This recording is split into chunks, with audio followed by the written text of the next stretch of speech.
Hello ಮಕ್ಕಳೇ, ಇವತ್ತಿನ ಅವಧಿಯಲ್ಲಿ ನಾವು ಪಾಠ 9 ಮೂರು ಕಲ್ಲುಗಳ ಬಗ್ಗೆ ತಿಳಿದುಕೊಳ್ಳೋಣ. ಹಾಗಾದ್ರೆ ಇಲ್ಲಿ ನಿಮಗೆ ಕೆಲವೊಂದು ಚಿತ್ರಗಳನ್ನ ನೀಡಿದ್ದಾರೆ. ಯಾವ್ಯಾವ ಚಿತ್ರ ಇದಾವೆ ನೋಡ್ರಿ. ನಟರಾಜ ಮೂರ್ತಿ, ಚರ್ಚ್, ಕೆಲವೊಂದು ದೇವಾಲಯಗಳ ಚಿತ್ರ, ಹಂಪಿಯಲ್ಲಿರುವ ಕಲ್ಲಿನ ರಥದ ಚಿತ್ರ, ಶ್ರವಣ ಬೆಳಗುಳದಲ್ಲಿರುವ ಗೊಮ್ಮಟೇಶ್ವರನ ಚಿತ್ರ ವಿಗ್ರಹ. ಇವೆಲ್ಲ ನೋಡಿದ್ರ ಇವೆಲ್ಲ ಯಾವ್ದ್ರಿಂದ ತಯಾರು ಮಾಡ್ತಾರು? ಇವೆಲ್ಲ ತಯಾರು ಮಾಡೋದು ಕಲ್ಲಿನಿಂದ. ಹಾಗಾದ್ರೆ ತಯಾರು ಮಾಡ್ಬೇಕಾದ್ರೆ ಒಬ್ರು ಬೇಕಲ್ಲ, ಅವ್ರಿಗೇನಂತ ಕರೀತಾರು? ಶಿಲ್ಪಿ.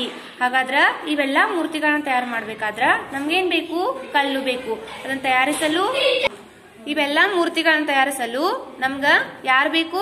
ಶಿಲ್ಪಿ ಬೇಕು. ಹಂಗಾದ್ರ ನಮಗ ಈಗ ನಾವ್ ಯಾವ್ದ್ರ ಬಗ್ಗೆ ತಿಳ್ಕೊತೀವಿ? ಮೂರ್ತಿಯನ್ನ ತಯಾರಿಸಬೇಕಾದ್ರ ಶಿಲ್ಪಿ ಯಾವ ರೀತಿಯಾಗಿ ಮೂರ್ತಿಗಳನ್ನ ತಯಾರಿಸಿದಾನ ಅನ್ನೋದ್ರ ಬಗ್ಗೆ ನಾವೇನ್ ಮಾಡ್ತೀವಿ? ಈಗ ಈ ಪಾಠದಲ್ಲಿ ಅಧ್ಯಯನ ಮಾಡ್ತೀವಿ. ಇಲ್ಲಿ ನೋಡ್ರಿ, ಶಿಲ್ಪಿ ಎಷ್ಟು ಕಲ್ಲುಗಳನ್ನ ತಂದಿದನು? 3 ಕಲ್ಲುಗಳನ್ನ. 1, 2, 3. ಹಾಗಾದ್ರ ಈ ಶಿಲ್ಪಿ 3 ಕಲ್ಲುಗಳನ್ನ ತಂದ ಏನ್ ಮಾಡ್ತಿದ್ದಾನ ಅನ್ನೋದನ್ನ ನಾವೇನ್ ಮಾಡ್ಬೇಕು?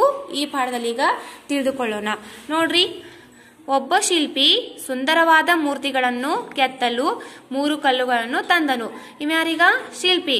ಅವ ಮೂರ್ತಿಗಳನ್ನ ಎದಕ್ ತಂದಿದನು? 3 ಕಲ್ಲುಗಳನ್ನ ಮೂರ್ತಿಗಳನ್ನಾಗಿ ಮಾಡಲು 3 ಕಲ್ಲುಗಳನ್ನ ತಂದನು.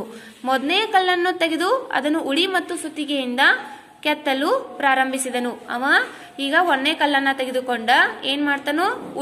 ಉಳಿದ ಸುತ್ತಿಗೆಯನ್ನ ತೆಗೆದುಕೊಂಡ ಆ ಕಲ್ಲನ್ನ ಕೆತ್ತಲಿಕ್ಕೆ ಪ್ರಾರಂಭ ಮಾಡ್ತಾನು. ಆಗ ಆ ಕಲ್ಲು ಶಿಲ್ಪಿಯು ಏಟನ್ನು ತಾಳದಾಯಿತು. ಆ 3 ಕಲ್ಲುಗಳಲ್ಲಿ ಮೊದಲನೇ ಕಲ್ಲು ಏನ್ ಮಾಡ್ತೈತಿ ಅಂದ್ರ, ಅದ ಉಳಿ ಮತ್ತು ಸುತ್ತಿಗೆಯಿಂದ ಹೊಡೆದಾಗ ಅದಕ್ಕೆ ಏನಾಗ್ತೈತಿ ಅಂದ್ರ ಕಲ್ಲಿಗೆ ನೋವಾಗ್ತೈತಿ.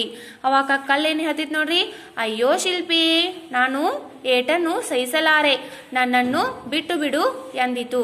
ಅವಾಗ ಆ ಶಿಲ್ಪಿ ಇಲ್ಲಾದ್ರ ಅದಕ್ಕ ಮೂರ್ತಿಯನ್ನ ಕೆತ್ತಾಕ ಪ್ರಾರಂಭ ಮಾಡಿದಾಗ ಆ ಶಿಲ್ಪಿಗೆ ಏನಾಗ್ತೈತಿ?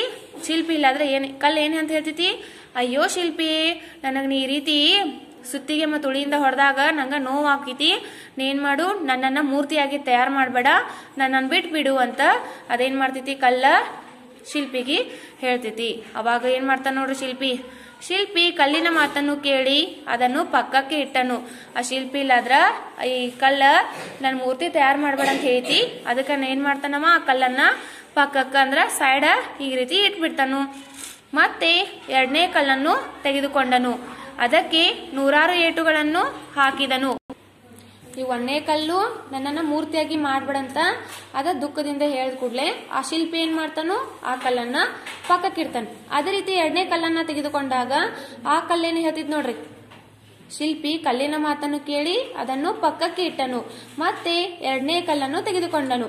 ಅದಕ್ಕೆ 100 ಏಟುಗಳನ್ನು ಹಾಕಿದನು. ಆ ಕಲ್ಲು ಸಹ ನೋವು ಸಹಿಸದಾಯಿತು. ಅದನ್ನ 2ನೇ ಕಲ್ಲನ್ನ ತೆಗೆದುಕೊಂಡಾಗ ಆ ಕಲ್ಲು ಏನ್ ಹೇಳ್ತೈತಿ? ಅದಕ್ಕೂ ನೋಸ್ತೈತಿ ಅಂತ. ಮೂರ್ತಿ ಮಾಡುವಾಗ ಅದಕ್ಕ ನೋವನ್ನ ಸಹಿಸ್ಕೊಳಕ ಆಗಂಗಿಲ್ಲ. 2ನೇ ಕಲ್ಲನ್ನು ಹೇಳ್ತಿದ್ ನೋಡ್ರಿ, ಶಿಲ್ಪಿ, ನನಗೆ ತುಂಬಾ ನೋವಾಗುತ್ತಿದೆ, ಏಟುಗಳನ್ನು ತಡೆಯಲಾರೆ, ದಯಮಾಡಿ ನನ್ನನ್ನು ಬಿಟ್ಟು ಬಿಡು. ಈ 2ನೇ ಕಲ್ಲು ಕೂಡ ಏನ್ ಹೇಳ್ತೈತಿ? ನನ್ನನ್ನ ಮೂರ್ತಿಯಾಗಿ ತಯಾರು ಮಾಡ್ಬೇಡ ಶಿಲ್ಪಿ, ನನ್ನನ್ನು ಬಿಟ್ಬಿಡು ಅಂತ ಅದೇನ್ ಮಾಡ್ತೈತಿ? ಆ ಶಿಲ್ಪಿಗಿಲ್ಲಾದ್ರ ಬಹಳಷ್ಟ ದುಃಖದಿಂದ ಕೇಳ್ಕೊತೈತಿ. ಅವಾಗ ಏನ್ ಮಾಡ್ತಾನದ? ಅದರ ಮಾತನ್ನು ಕೇಳಿ ಶಿಲ್ಪಿಗೆ ಬೇಸರವಾಯಿತು. ಆದರೂ ಇನ್ನೊಂದು ಕಲ್ಲು ಇದೆಯಲ್ಲ, ಅದನ್ನಾದರೂ ಸುಂದರ ಮೂರ್ತಿಯಾಗಿ ಮಾಡೋಣ ಅಂದುಕೊಂಡನು. ಅವಾಗ 2ನೇ ಕಲ್ಲು ನನ್ನನ್ನ ಬಿ ಮೂರ್ತಿ ತಯಾರು ಮಾಡ್ಬೇಡ, ನನಗ್ ನುಸಾದೈತಿ, ನಂಗ ನೋವು ಆಗತೈತಿ, ನನ್ ಬಿಟ್ಬಿಡು ಅಂತ ಅದು ಕೇಳ್ಕೊತೈತಿ. ಅದಕ್ಕ ಆ ಶಿಲ್ಪಿ ಕೂಡ ಪಾಪ ಬೇಜಾರಿಂದ 2 ಕಲ್ಲುಗಳ ಮೂರ್ತಿ ತಯಾರು ಮಾಡಕ ಒಪ್ಕೊಳಂಗಿಲ್ಲ. ಅದಕ್ಕೆ ಅವ್ನು ಬಹಳಷ್ಟು ಬೇಜಾರಾಗಿ ಹಂಗ ಅದನ್ನ 2ನೇ ಕಲ್ಲನ್ನ ನೋಡ್ರಿ ಇಲ್ಲಿ ಸೈಡ ಇಟ್ಬಿಡ್ತಾನು. ಇನ್ 3ನೇ ಕಲ್ಲು ಏನ್ ಹೇಳ್ತಿದ್ ನೋಡ್ರಿ, 3ನೇ ಕಲ್ಲನ್ನು ತೆಗೆದುಕೊಂಡನು. ಅದಕ್ಕೆ 1000 ಪೆಟ್ಟುಗಳನ್ನು ಹಾಕಿದನು.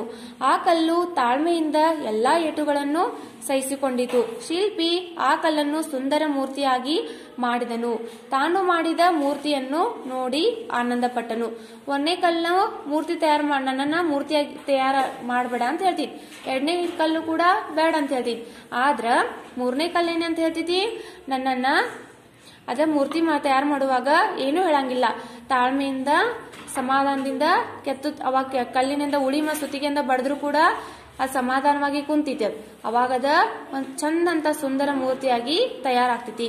ಅವಾಗ ಶಿಲ್ಪಿಗೆ ಬಹಳಷ್ಟ ಆನಂದವಾಗ್ತೈತಿ. ಈ ಕಲ್ಲು ಏನು ಹೇಳಂಗಿಲ್ಲ, ಒಂದನೇ ಕಲ್ಲು ಬ್ಯಾಡ ಅಂದಿತ್ತು, ಎರಡನೇ ಕಲ್ಲು ಬ್ಯಾಡ ಅಂದಾಗ ಮೂರನೇ ಕಲ್ಲು ಏನಾಗ್ತೈತಿ, ಸುಂದರವಾದ ಒಂದು ಮೂರ್ತಿಯಾಗಿ ತಯಾರ ಆಗ್ತೈತಿ.